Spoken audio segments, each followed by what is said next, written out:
ನಮಸ್ಕಾರ ಸ್ನೇಹಿತರೆ, welcome back to ಖುಷಿ ಬ್ಲಾಗ್ಸ್. ಬೆಳಗ್ಗೆ ಸಮಯ ಬ್ಲಾಗ್ ಶುರು ಮಾಡ್ತಾ ಇದ್ದೀನಿ. ಇವತ್ತು ಇದು ಸ್ಯಾಟರ್ಡೆ ಮತ್ತು ಸಂಡೇ ಬ್ಲಾಗ್ ಆಗಿರುತ್ತೆ. ವೀಕೆಂಡ್ ಬ್ಲಾಗನ್ನು ಇವತ್ತು ಶೇರ್ ಮಾಡ್ತಾ ಇದ್ದೀನಿ. ಅವತ್ತಿನ ದಿನ ಬೆಳಗ್ಗೆ ನಾವು ಹಾಗೆ ವಾಕಿಂಗ್ ಮಾಡೋಣ ಅಂತ ಹೋಗಿದ್ವಿ. ಹಾಗೆ ಒಂದು ಸ್ವಲ್ಪ ಹೊತ್ತು ಕುತ್ಕೊಂಡಿದ್ವಿ ಕೆಳಗಡೆ. ಅನಗಂಗಂತೂ ಇವಾಗ ಇಲ್ಲಿ ಬಂದಾಗಿಂದ ಒಂಥರ ಊರಲ್ಲಿದ್ದೀವಿ ಅನ್ನೋ ಥರನೇ ಭಾವನೆ ನಮಗೆ. ಯಾಕಂದರೆ ಮಣ್ಣಾಟ ಆಡೋಕ್ಕೆ ಸಿಗುತ್ತೆ, ರೇತಿ ರಾಶಿ, ರೇತಿ ಗುಡ್ಡೆಲ್ಲ ಆಡ್ತಾರೆ, ಇಲ್ಲಾಂದರೆ ಈ ಥರ ಸ್ಯಾಂಡು ಇದೆ. ಸೊ ಎಲ್ಲ ಕನ್ಸ್ಟ್ರಕ್ಷನ್ ಸ್ವಲ್ಪ ನಡೀತಾ ಇದ್ದಿದ್ದರಿಂದ ಇಲ್ಲಿ ಮಣ್ಣು ಕೂಡ ತೆಗೆದು ಮಣ್ಣಲ್ಲಿ ಕೂಡ ಆಟ ಆಡ್ತಾಳೆ. ಸೊ ಹೀಗೆ ನಮಗೆ ಒಂಥರ ಊರಲ್ಲಿನ ಒಂದು ವೈಬ್ಸ್ ಇಲ್ಲಿ ಕೊಡುತ್ತೆ ಅಂತಲೇ ಹೇಳ್ಬೋದು. ಹಾಗೆ ಇವತ್ತು ಬೆಳಗ್ಗೆ ತಿಂಡಿಗೆ ಏನೆಲ್ಲ ಮಾಡಿದ್ವಿ ಅನ್ನೋದನ್ನು ಶೇರ್ ಮಾಡ್ತೀನಿ. ಇವತ್ತಿನ ತಿಂಡಿ ಪಡ್ಡು ಚಟ್ನಿ. ಪಡ್ಡುಗೆಲ್ಲ ಅಂದರೆ ಈರುಳ್ಳಿ, ಕ್ಯಾರೆಟು, ಸೊಪ್ಪು ಎಲ್ಲ ಹಾಕಿ ಚಟ್ನಿ, ಪುದೀನ ಸೊಪ್ಪಿನ ಚಟ್ನಿ, ಮತ್ತೆಲ್ಲ ಸೊಪ್ಪು, ಕ್ಯಾರೆಟು, ಈರುಳ್ಳಿ ಎಲ್ಲ ಹಾಕಿ ಪಡ್ಡು ಅತ್ತೆ ಮಾಡಿದ್ದಾರೆ. ಪಡ್ಡು ಅನಾಗ ಪಡ್ಡು ಇಷ್ಟನಾ? ಓಕೆ, ದಿನ ದೋಸೆ ತಿಂದು ಬೇಜಾರಾಗಲ್ವಾ ಅಂತ ವಿವರ್ ಕೇಳ್ತಾ ಇದ್ರು. ನೋಡಿ, ಇವತ್ತು ನಮ್ಮ ಮನೇಲಿ ಪಡ್ಡು ಮಾಡಿದ್ದೀವಿ. ಬೆಳಿಗ್ಗೆ ತಿಂಡಿಗೆ ಪಡ್ಡು, ಸ್ವಲ್ಪ ತುಪ್ಪ ಮತ್ತು ಚಟ್ನಿ ಎಲ್ಲ ಹಾಕ್ಕೊಂಡು ತಿಂದೆ. ಅದಾದಮೇಲೆ ಮಧ್ಯಾಹ್ನ ಪಲಾವ್ ನಾನೇ ಮಾಡಿದ್ದೆ. ಸೋಯಾ ಚಂಕ್ಸ್ ಹಾಕಿ ಎಲ್ಲ ತರಕಾರಿ ಎಲ್ಲ ಹಾಕಿ ಚೆನ್ನಾಗಿ ಪಲಾವ್ ಮಾಡ್ಕೊಂಡಿದ್ವಿ. ತುಂಬಾ ಚೆನ್ನಾಗಾಗಿತ್ತು. ಸೊ ಇತ್ತೀಚೆಗೆ ನನ್ನ ಪಲಾವ್ ತುಂಬ ಇಷ್ಟ ಆಗುತ್ತೆ, ಅದಕ್ಕೆ ಜಾಸ್ತಿ ತರಕಾರಿ ಹಾಕಿ ಮಾಡಿಬಿಡ್ತೀನಿ. ಹಾಗೆ ಅತ್ತೆ ಹೆಸರು ಕಾಳು ಪಾಯಸ ಮಾಡಿದರು. ಹೆಸರು ಕಾಳು ಬೆಳಗ್ಗೆನೇ ನೆನೆಸಿಟ್ಟು ಮಧ್ಯಾಹ್ನ ಪಾಯಸ ಮಾಡಿರೋದು. ತುಂಬ ರುಚಿಯಾಗಿತ್ತು. ಬೆಲ್ಲ, ಕಾಯಿ ಎಲ್ಲ ಹಾಕಿ ರುಬ್ಬಿ ಮಾಡಿರುವಂಥದ್ದು ತುಂಬಾ ರುಚಿಯಾಗಿತ್ತು. ನನಗೆ ಇವಾಗಲೂ ಕೂಡ ಬಾಯಲ್ಲಿ ನೀರು ಬರ್ತಾ ಇದೆ. ಮತ್ತು ರಾಯ್ತ ಮಾಡಿದರು. So next day blog continue ಮಾಡ್ತೀನಿ. Hello Anaga, where are you going? ಮಾಲಾ? ಶಾಪಿಂಗ್? ಇಯರಿಂಗ್ ಶಾಪಿಂಗ್ ನನಗಂಗೆ. ಹಾಂ, ಅತ್ತೆ ರೆಡಿ.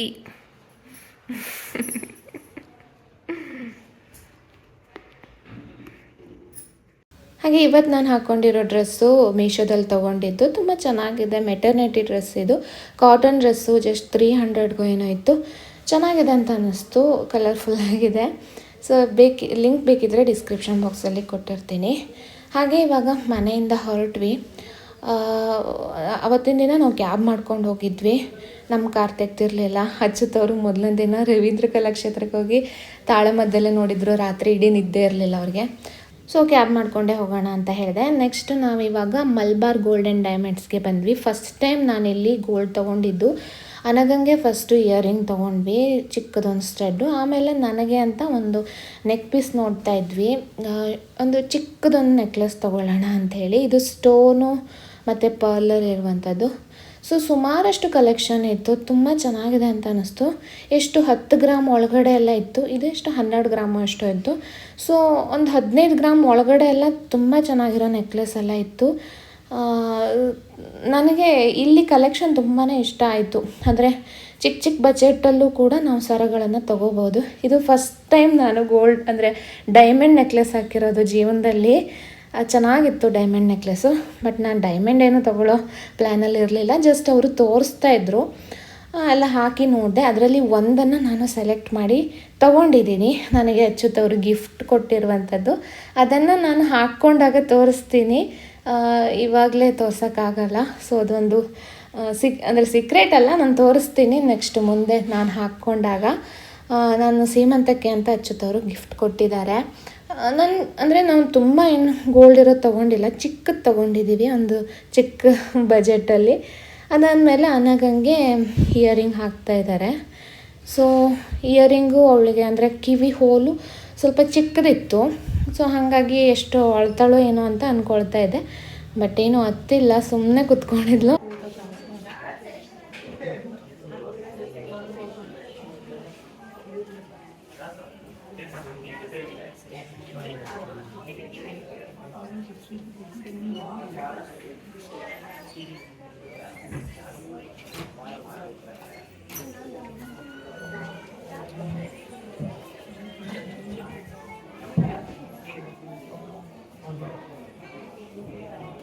ಡೈಲಿ ಯೂಸ್ಗೆಲ್ಲ ಜಾಸ್ತಿ ಗೋಲ್ಡ್ ಇರೋದನ್ನು ಹಾಕೋ ಆಗಿಲ್ಲ, ಸ್ಕೂಲಲ್ಲೆಲ್ಲ ಹೇಳ್ತಾರೆ ಹಾಕಬೇಡಿ ಅಂಥೇಳಿ. ಅದಕ್ಕೋಸ್ಕರ ನಾವು ಚಿಕ್ಕದು ತೊಗೊಂಡಿದ್ದು ಸಾಕು, ಇವಾಗ ಹಾಗೇನು ಗಟ್ಟಿ ಬರುತ್ತೆ ಅಂಥೇಳಿ. ಸೂಪರ್ ನೋಡ,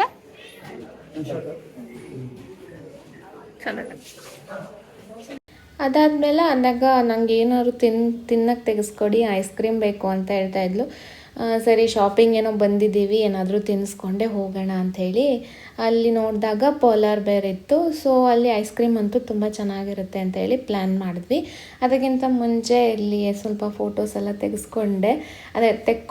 ಯಾಕಂದರೆ ಗೋಲ್ಡ್ ಶಾಪಿಂಗ್ ಬರೋದೇ ಅಪರೂಪ. ಇವಾಗಂತೂ ಗೋಲ್ಡ್ ತೊಗೊಳೋಕ್ಕೆ ಒಂಥರ ಸಾಹಸನೇ ಮಾಡಬೇಕು, ಅಷ್ಟು ರೇಟ್ ಏರಿದೆ. ಸೊ ಹಂಗಾಗಿ ಬಂದಿರೋವಾಗಲೇ ಪ್ರತಿ ಕ್ಷಣನೂ ಎಂಜಾಯ್ ಮಾಡಬೇಕು ಅಂತ ಫುಲ್ಲು ಫೋಟೋಸ್ ಎಲ್ಲ ತೆಕ್ಕೊಂಡು ಖುಷಿಯಾಗಿ ತೊಗೊಂಡು ಹೊರಗಡೆ ಬಂದ್ವಿ. ಇವಾಗ ಒಂಚೂರು ನಡ್ಕೊಂಡು ಹೋಗ್ತಾಯಿದ್ದೀವಿ ಇಲ್ಲಿ ಐಸ್ ಕ್ರೀಮ್ ತಿನ್ನೋದಕ್ಕೆ ಅಂಥೇಳಿ. ಜಾಸ್ತಿ ಏನು ತೊಗೊಂಡಿರಲಿಲ್ಲ, ಒಂದು ಸ್ವಲ್ಪ ತೊಗೊಂಡು ಒಂದು ಸ್ಕೂಪ್ ತೊಗೊಂಡು ಒಂದೆರಡು ಸ್ಕೂಪ್ ತೊಗೊಂಡು ತಿಂದ್ವಿ. ಇಲ್ಲಿ ತುಂಬಾ ಚೆನ್ನಾಗಿರುತ್ತೆ ಐಸ್ ಕ್ರೀಮ್ ಮಾತ್ರ. ಹೇಳಿ ಈಗ ಚಿಚಿ ಐಸ್ ಕ್ರೀಮ್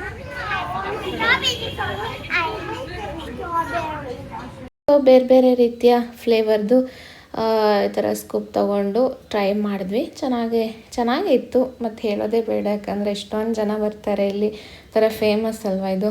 ಸೊ ಹಾಗಾಗಿ ಬೇರೆ ಬೇರೆ ರೀತಿದೆಲ್ಲ ತೊಗೋಬೋದು, ಬಟ್ ನಾವಿಷ್ಟೇ ಸ್ವಲ್ಪ ತೊಗೊಂಡ್ವಿ.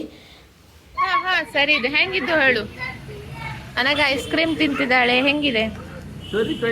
ಸೂಪರ್ ಇದಾ, ಸ್ಟ್ರಾಬೆರಿ ಫ್ಲೇವರ್. ಎಂಜಾಯ್.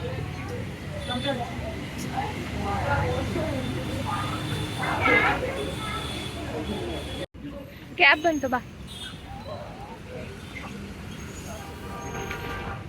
ಅನಗ ಏನಂದರೆ ನನ್ನ ಕಿವಿ ತೋರಿಸು ಅಂತ ಹೇಳ್ತಾ ಇದ್ಲು. ಸೊ ಹಾಗಾಗಿ ವಿಡಿಯೋ ಮಾಡ್ತಾಯಿದ್ದೆ. ಚಿಕ್ಕದು ಹಾರ್ಟ್ ಶೇಪಲ್ಲಿ ಈ ಥರದ್ದಿದೆ, ಅವಳಿಗೂ ಇಷ್ಟ ಆಯಿತು. ಹಾಗೆ ಅದಾದಮೇಲೆ ಕ್ಯಾಬ್ ಬಂತು, ಹೊರಟ್ವಿ. ಈ ಒಂದು ಕ್ಷಣ ಎಲ್ಲ ಹೇಗಿದೆ ಅಂದರೆ ಒಂಥರ ತುಂಬ ಖುಷಿಯಾಗತ್ತೆ.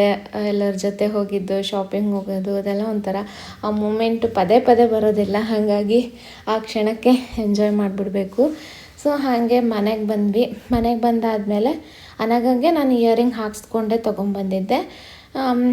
ಹಾಗಾಗಿ ಅದನ್ನು ಇಟ್ಟು ಪೂಜೆ ಮಾಡಿಲ್ಲ. ನನಗೆ ತೊಗೊಂಡಿದ್ದನ್ನು ನಾನು ದೇವ್ರ ಮುಂದೆ ಇಟ್ಟು ಪೂಜೆ ಮಾಡೋಣ ಅಂತ ಅಂದ್ಕೊಂಡೆ. ಅಂದರೆ ಅರ್ಶಿನ ಕುಂಕುಮ ಎಲ್ಲ ಹಾಕಿ ಲಕ್ಷ್ಮಿ ಮನೆಗೆ ಬಂದರು ಅಂಥೇಳಿ.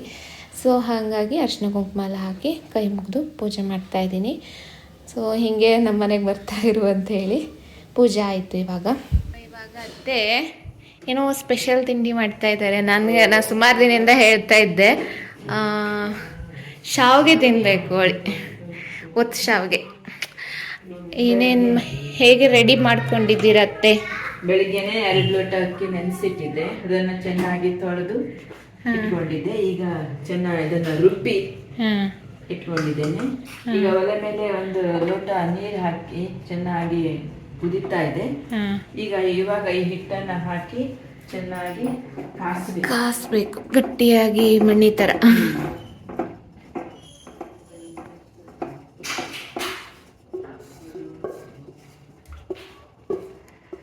ಇವತ್ತು ಒತ್ತು ಶಾವಿಗೆ ಗಂಟಾಗದಂತೆ ಇದನ್ನು ಚೆನ್ನಾಗಿ ರೀತಿಯಾಗಿ ಕಾಸಿಕೊಳ್ಳಬೇಕು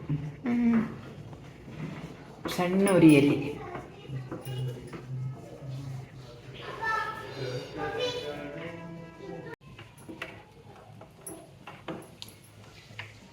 ಈಗ ಹಿಟ್ಟು ಗಟ್ಟಿ ಆಗ್ತಾ ಬಂತು.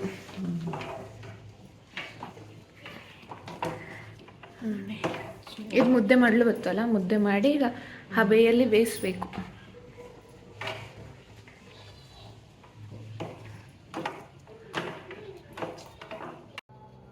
ಈ ಥರ ಉಂಡೆ ಮಾಡಿ ಈ ಹಬೆಯಲ್ಲೇ ಬೇಯಿಸ್ಬೇಕು.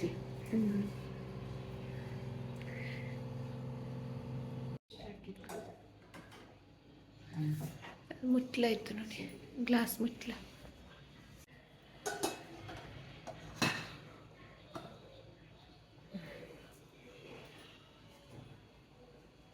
ಒಂದು 15-20 ನಿಮಿಷದ ನಂತರ ಹಬೆಯಿಂದ ಅಂದರೆ ಬೇಯಿಸಿದ್ದು ಆಯಿತು. ಇವಾಗ ತೆಗೆದು ನೋಡ್ತಾ ಇದ್ದೀವಿ.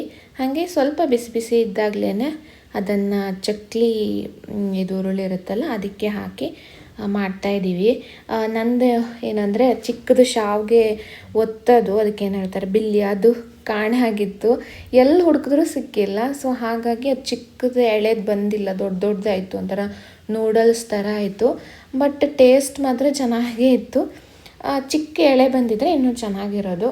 ಅದು ನಾನು ಮನೆ ಶಿಫ್ಟ್ ಮಾಡುವಾಗ ಎಲ್ಲಿ ಹಾಕಿದ್ದೀನಿ ಏನು ಅಂತಲೇ ಗೊತ್ತಾಗ್ತಿಲ್ಲ, ಎಲ್ಲೂ ಸಿಕ್ಕಿರಲಿಲ್ಲ. ಇದರಲ್ಲೇ ಮಾಡಿದ್ವಿ. ಅನಾಗ ಹೆಂಗಿದ್ದು ನೂಡಲ್ಸ್? ಯಮ್ ಸೂಪರ್ ಆಯ್ತಾ? ಐ ಮಾಡಿದ ನೂಡಲ್ಸ್. ಶಾವಿಗೆಗೆ ಸಿಹಿ ಕೈಯಲ್ಲಿ ಮಾಡಿದ್ರು ನೆಂಚ್ಕೊಂಡು ತಿನ್ನೋದಕ್ಕೆ. ಸೊ ಈ ಥರ ಇತ್ತು ಇವತ್ತಿನ ಬ್ಲಾಗು. ಇಷ್ಟ ಆದರೆ ಲೈಕ್ ಮಾಡಿ, ಹಾಗೆ ನಮ್ಮ ಚಾನಲ್ನ ಸಬ್ಸ್ಕ್ರೈಬ್ ಮಾಡಿಕೊಂಡು ಸಪೋರ್ಟ್ ಮಾಡಿ. ಸಿಗೋಣ ಮುಂದಿನ ವಿಡಿಯೋದಲ್ಲಿ. ಅಲ್ಲಿವರೆಗೂ ಧನ್ಯವಾದ.